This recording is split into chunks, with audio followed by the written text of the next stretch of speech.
The production of this program is made possible thanks to the support of the following and viewers like you. Trump's economic warfare is hopefully bringing to light how woefully unprepared Canada is as a nation to build wealth independence, says Diraj Goel, the founder and managing partner of GetFresh Ventures. That may be the silver lining in the unpredictable hostility the President of the United States has directed towards Canada. Goel goes on to say Canada needs to stop inflicting economic injuries that are crippling our ability to innovate and grow. He says our future is handicapped because we've engineered a system that punishes ambition instead of rewarding it. And he says he's witnessed it firsthand, as has every Canadian founder on a daily basis. The challenges entrepreneurs and innovators face, says Goel, have nothing to do with access to capital and everything to do with government policies that are designed to hamper rather than empower. I invited Diraj Goel to join me for a conversation that matters about the hostile business and wealth generation environment in Canada and what can be done to change it. Am I being too harsh there in my opening? No. No? No. It's that bad, is it? Well, I've lived in Canada for 35 years now. I came here originally from Singapore in 1990. And if you remember back then, technology was just at its nascent stages. Yes. The vernacular of startup wasn't frequently used yet. And I've seen Canada go through all these cycles. Vancouver has been my home for that long. It is my home today, Canada. And I've seen how startups have grown and been engineered in Canada. And also what's happened over those 35 years where these companies have left Canada, where top talent have left Canada. And that's because the opportunity here is so limited. If you talk to any founder, their immediate perspective is that if you want to raise money, real money, you got to go down south. The moment you do that, you got to set up a Delaware Corp, and before you know it, you're an American company. Mm-hmm. And that's the nature of the beast. 78% of our unicorns are in the US that were started here. So there's a reason why that happens. We should be one of the richest countries in the world. Well, I agree with you. I believe that on a per capita GDP basis, we should be the richest country in the world. Yeah. We have an abundance of resources with a small population. We should be all enjoying unprecedented wealth. But it's as though somehow we've decided that we don't want that. And that's funny, right? Because we have such an amazing educational system. We engineer really smart people. We've got so much ambition and so much desire to create. And also, we're really good at managing our life balance. But there's a constant exodus. There is just not that spark that you expect to see in such a nation in Canada today. There's less entrepreneurs today than there were 10 years ago even. I know the percentage of the population that now considers entrepreneurship has dipped below 10% in Canada. Yeah. And at one time, if you look back at the statistics back in the 1960s, the portion of the Canadian population that had entrepreneurial ambitions was higher than the portion of the population in the United States. But that switched. And it's because I believe that government policy, along with societal attitudes, have said, oh, no, you're not allowed to be a success. Yeah, and it's funny that we've arrived there, right? Because if you think about it, if we have arrived there and we're focused more on the overall social need, then our social programs should be great, like the Downtown East Side, where we're physically here right now. It's deteriorated over the decades.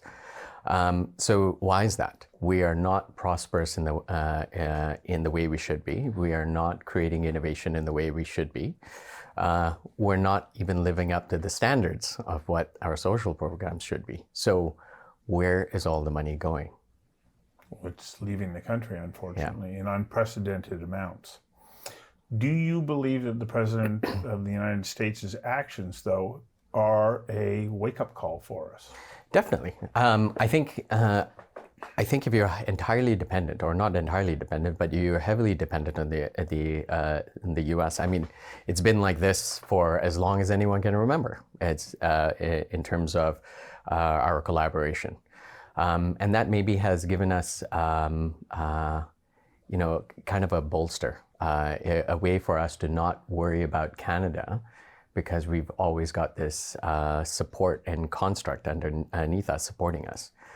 Now that that's not something that we can 100% depend on anymore, I think it should force us to say, what about Canada? How do we retain talent? How do we retain innovation? How do we foster innovation?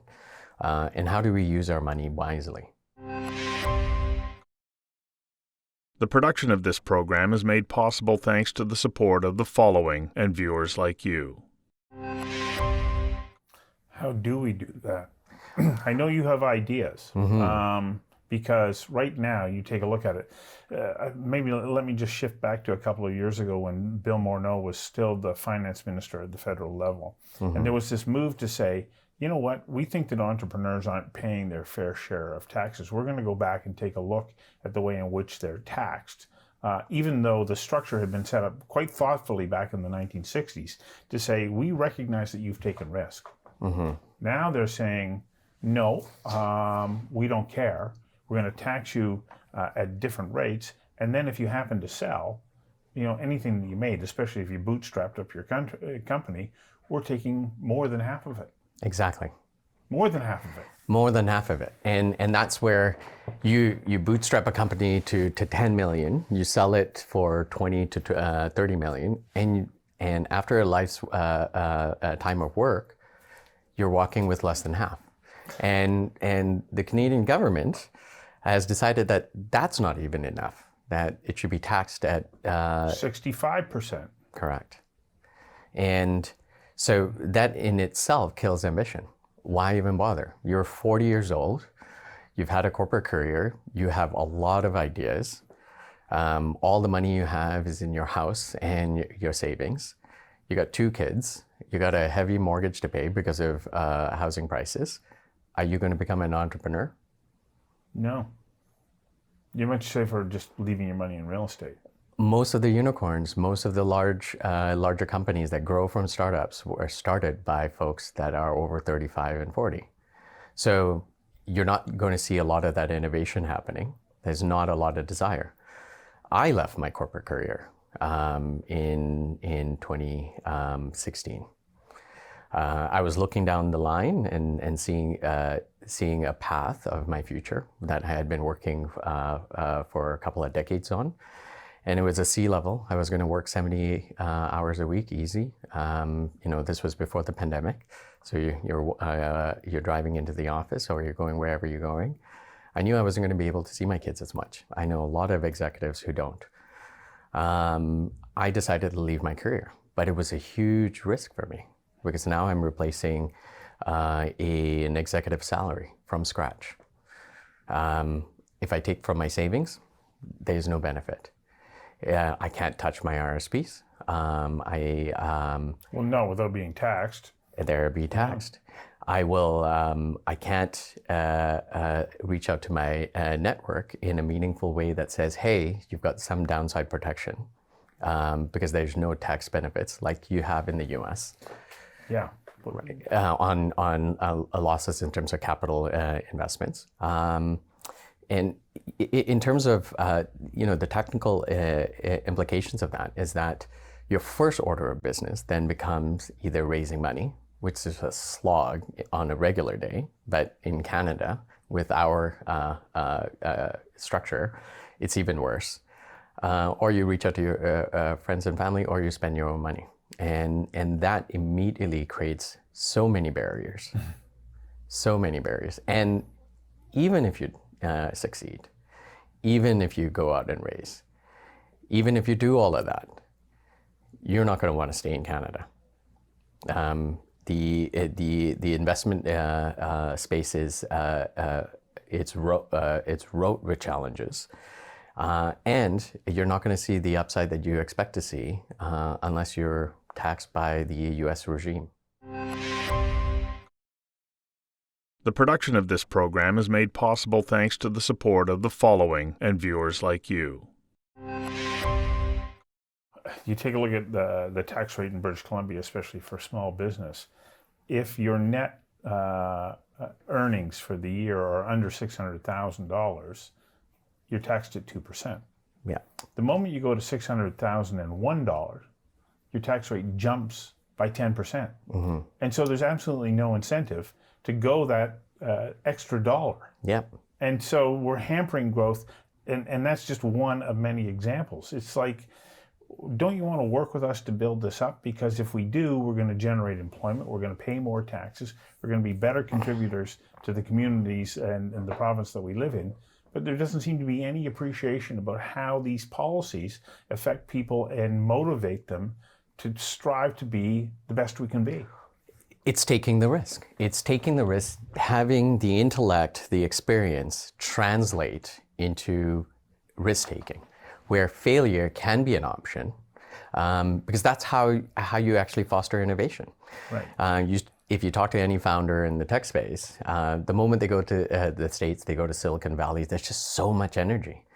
There are accelerators popping up everywhere. There is incentivized programs by the government, by the city, by the state, at the federal level. There's all of these incentives. So you have this vibrant space for early innovation. In Canada, in contrast, when I left my corporate job in 2017, I started working with BC Tech, which is an industry group here in BC, similar to Mars, but much smaller. It was government funded and industry funded with membership. The government pulled all the funding. They closed shop. It's now a team of 3 people. It's no longer an accelerator. Wavefront, same thing happened. So in Vancouver, where can you go? You go to Creative Destruction Labs. That's such a small group of startups that actually get accepted. And what you have is these groups of folks that run Vancouver Startup Week or Vancouver Startups, who's run by one of my ex-team members. And they're doing it out of the goodness of their heart. They're not making any money. The government is not supporting them. So there's inconsistent government policy as well. Yes. You get started and then they change and have no recognition of the support that business requires. Well, you look at the CDAP program, right? The one that was canceled abruptly. It's $15,000 for a CDAP approved advisor, which the advisory process actually was a joke. Well, it was the advisor who got the money, not even the small business. Well, it was for a digital adoption program. What that meant was a report. And sure enough, at the advent of AI, as AI was becoming commonplace at that point, what do you think happened? Everyone started generating templated reports, sending them to the government. They were never reviewed. Companies would get this $15,000 and do nothing on the innovation side. What if that money was applied differently? What if it was deployed in a way that gave money to companies if you invested in Canadian innovation and technology and invested in startups to solve your problems? You bring in an innovative solution.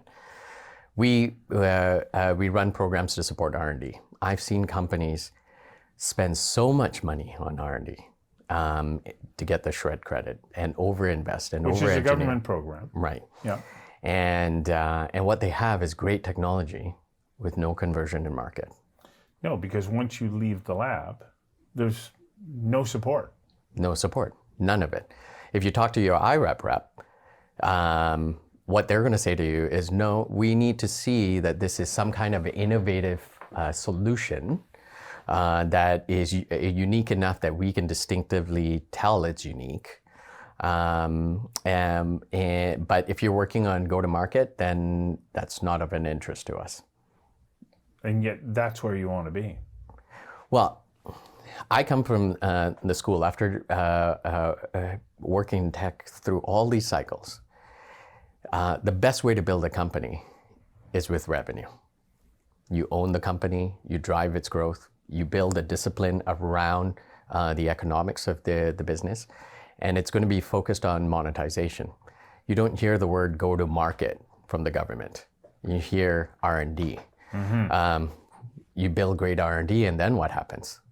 Investment comes in from the States. They buy up the IP, and it's no longer ours. We just spent all this money creating technology and innovation, and we sold it for pennies on the dollar of what it would have been. Well, and the same story is true in the biotech sector as well. We're really good innovators here. We come up with very creative ideas.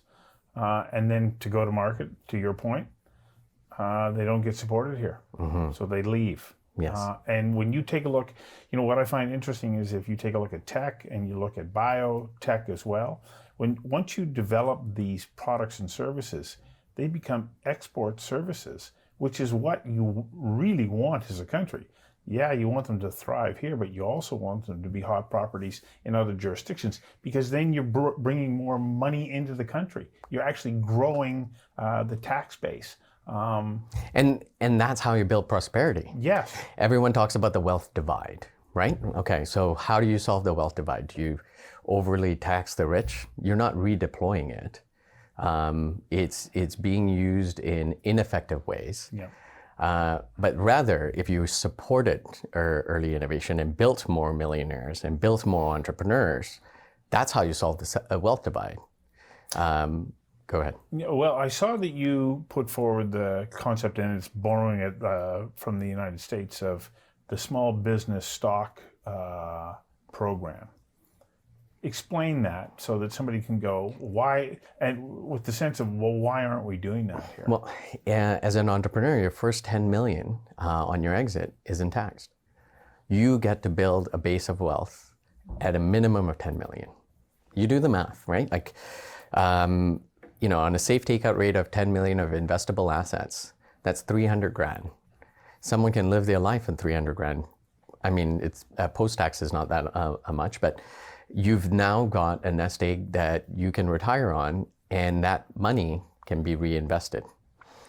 And that 10 million starts to become very meaningful in the entire economy, not just for the individual. Well, it makes a difference also for somebody who has built a successful company, sold it, and then looks at re-entering the market. Because right now, as you pointed out earlier, you go, well, why would I want to re-enter the entrepreneurial space when I can take this money and invest it in real estate? That's correct. Yeah. That's correct. So real estate gets the investment, and it's actually not even a lot of Canadian real estate that gets the investment. There's a lot of investors investing in US properties because of the tax handling there, where they can reduce their tax burden here. The production of this program is made possible thanks to the support of the following and viewers like you. So what do you think needs to happen at the legislative level? Do we need to have a mindset change amongst politicians and bureaucrats, that they have a better appreciation of how business works and how vitally important it is to support our society? Well, I look at every conclusion as activities that go through a funnel.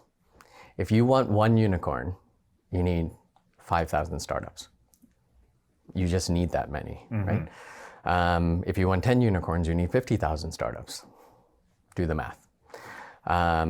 They're going to graduate. They're going to go through. Some will be hyper successful. Some will be mid-range successful. But you're going to have a lot more successes. But if you don't provide any resources at the start, you have a much smaller pool to dig into to get to those unicorns. Well, and if we're not doing these risky ventures, if we're not trying something, then we're preventing the emergence of something else. I remember Ronald Reagan, when he was president, he once said, we spend so much time focused on those success stories and we appreciate them. He said, when really what we need to be doing is creating an environment where we celebrate anybody who tries. Because just by trying, you're creating new opportunities. If it doesn't work, you still move the dial somewhere. Other people are attracted to whatever that energy is, and it might spur another idea that could become that unicorn or could become another successful mid-sized business. We don't have that environment that celebrates the people who try. We've gone ultra safe. Let's use a very, very specific example. I had,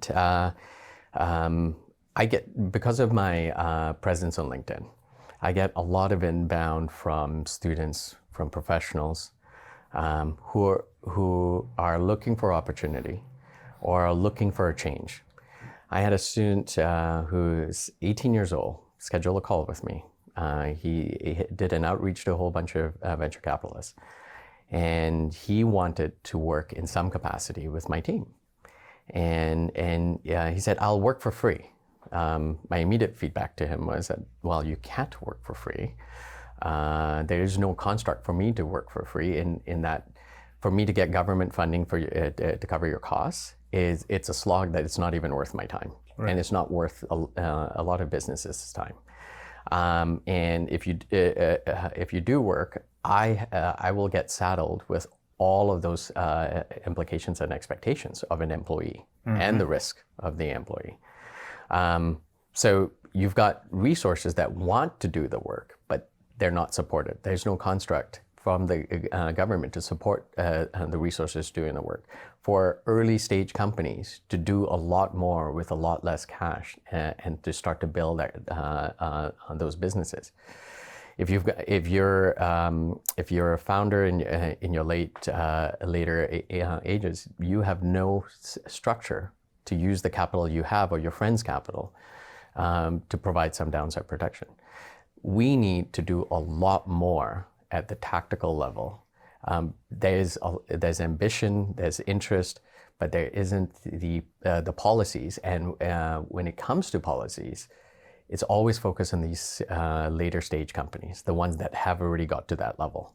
Well, yeah, because you take a look at all of the employment laws, they're designed to support organizations that have the mass to be able to deal with all of the HR issues that come with being a large successful company.